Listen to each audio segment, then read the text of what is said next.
Apparently, MLB spoke directly to Stacey Abrams before they decided to move the All-Star game. Oh, well, so if Stacey Abrams is super pissed, maybe we ought to just cut off all business with the state of Georgia. Then you are explicitly political actors and you will be treated as such.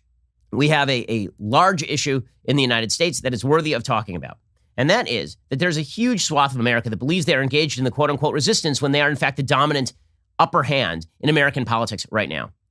These folks are not the resistance. They are the most powerful voices in our society, and posing themselves as the resistance allows them to get away with quashing dissent.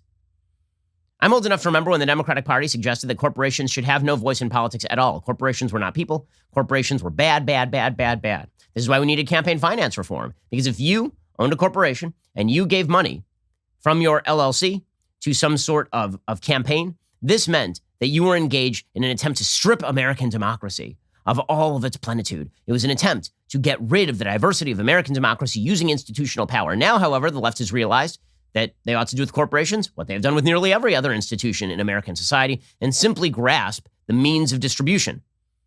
And they're now going to leftize all of the means of distribution of institutional power in our society. The greatest indicator of this, of course, is that apparently on Sunday, there was a meeting of more than 100 chief executives and corporate leaders. They gathered online Sunday, according to the Washington Post, to discuss taking new action to combat the controversial state voting bills being considered across the country, including one recently signed into law in Georgia. So you now have major corporations that have decided to just do the work of the Democratic Party. And the reason they're doing the work of the Democratic Party is because they believe that the Democratic Party is in an unbreakable ascendancy right now. They believe that the country is moving ever more leftward and that there is no worry that there will be backlash from the right. And so they are just going to do what the Democratic Party wants them to do.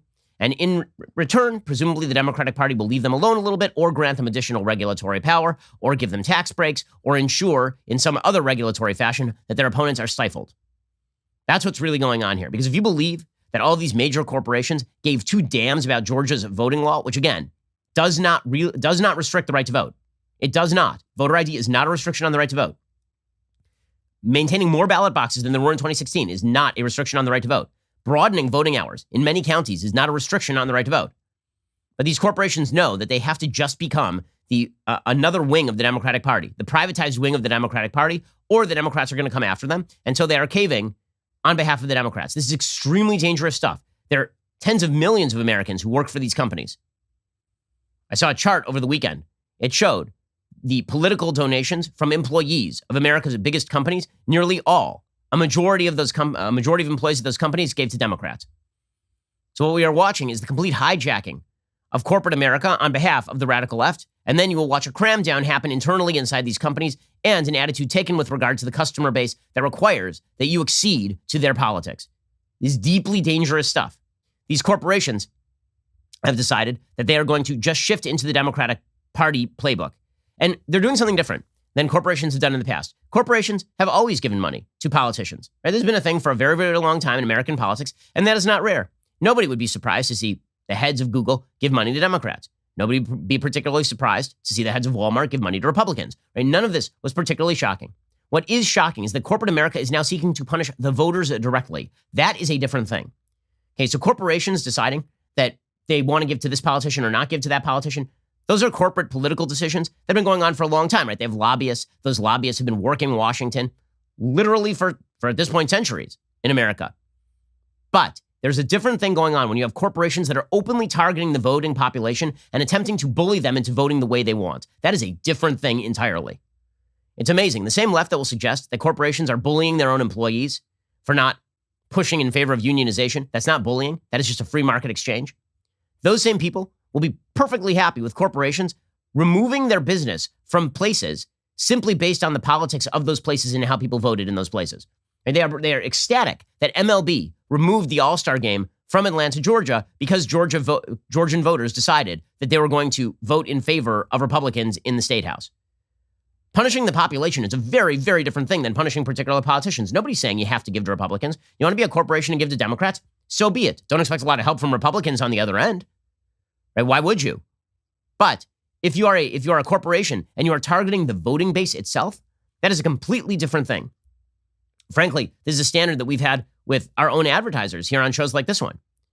Now, there are advertisers who have decided they no longer want to advertise with us. That's their prerogative. But when you target the people who listen to the show, when you say the people who listen to the show are bad, or their views are bad, and they're not doing business because you don't like the views of the people who listen to the show, well, then you're on the other side. A business decision is not the same as a political decision, and these corporations are jumping full scale into making political decisions by attempting to blackmail states. That is what they are doing right now. And these are major corporations. Remember, these are the people who are in institutional power. These are not outsiders attempting to stop the march of fascism.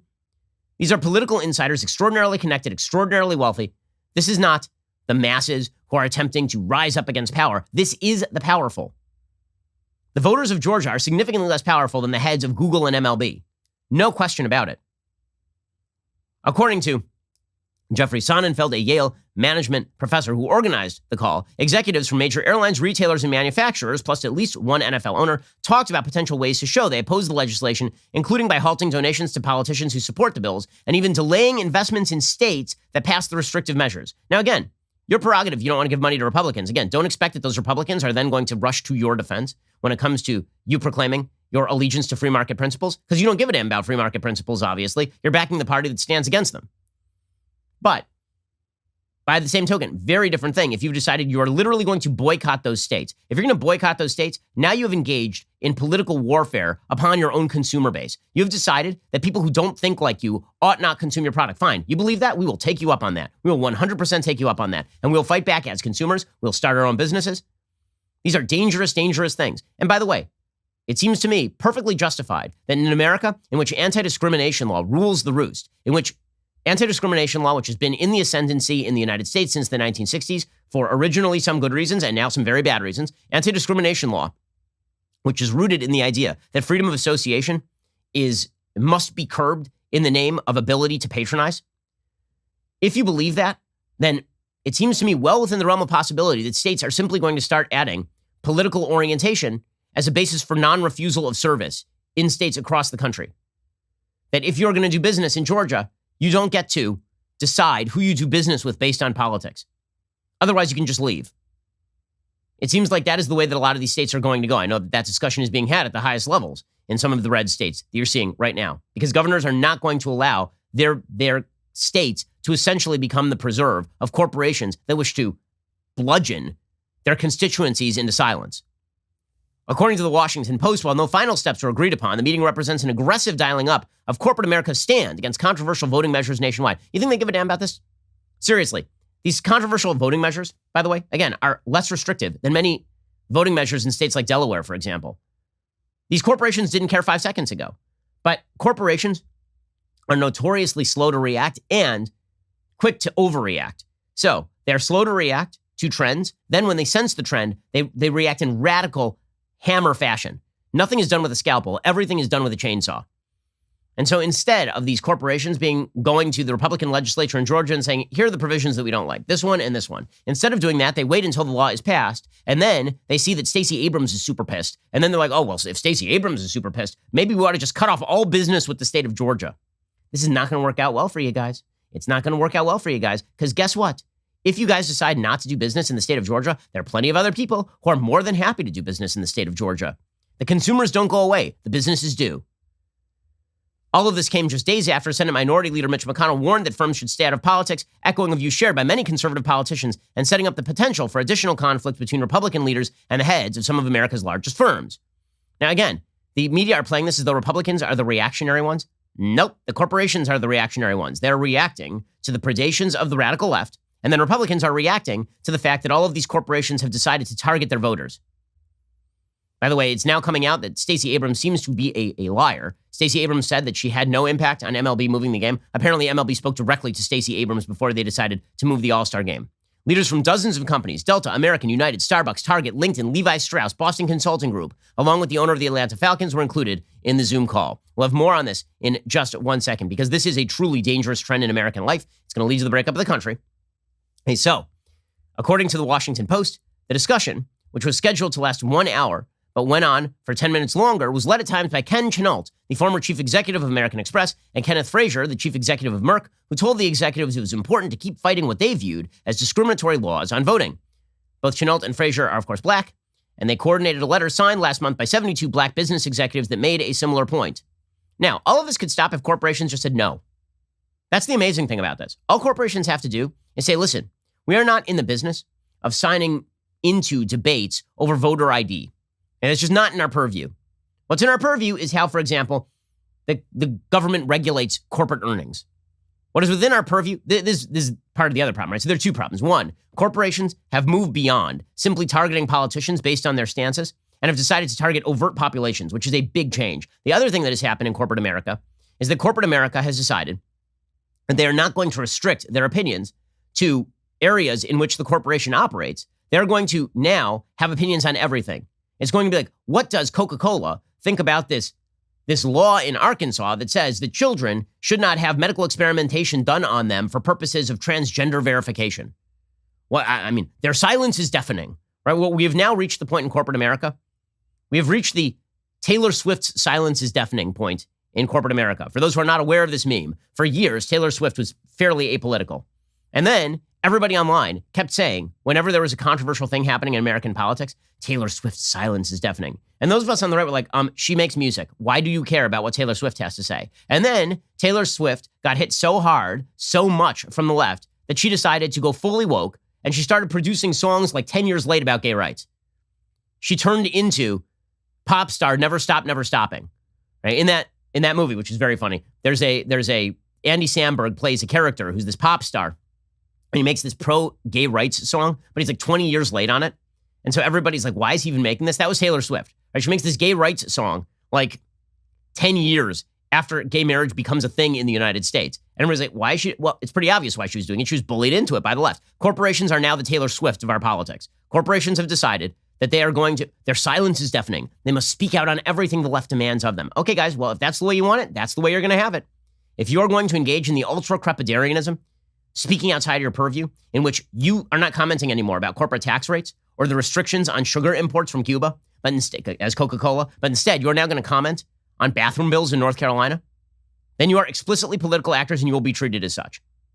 And the consuming public will do so, and Republican legislators will do so. And that is not reactionary on the part of Republicans. That is not them starting the fight. That is them simply saying, if you guys have chosen to engage in this field, you will be treated as somebody engaging in this field. You will be treated as an adjunct to the Democratic Party, which is what you are. The call's goal, according to the Washington Post, was to unify companies that had been issuing their own statements and signing on to drafted statements from different organizations after the action in Georgia, Sonnenfeld said. The leaders called in from around the country. Some chimed in from Augusta, Georgia, where they were attending the Masters. Yeah, I noticed that Rob Manfred did not, in fact, the head of MLB did not, in fact, give up his membership to Augusta National. And I've noticed that Coca-Cola has not moved its corporate headquarters. I've noticed that CNN, by the way, has not moved its corporate headquarters, which is located in Atlanta, which means presumably they endorse the Georgia voting law. That's the way this works, right? Sonnenfeld, this professor from Yale, he says, there is a defiance of the threats that businesses should stay out of politics. They were obviously rejecting that even with their presence on the call, but they were there out of concern about voting restrictions not being in the public interest. Yeah, sure. Or they were there because they know they're getting blackmailed by the left, and they are deeply afraid that there are investment pension funds, union pension funds, run by the SEIU, that are going to pull money from their stock price. Okay, well, again, this game can work both ways. This can work both ways.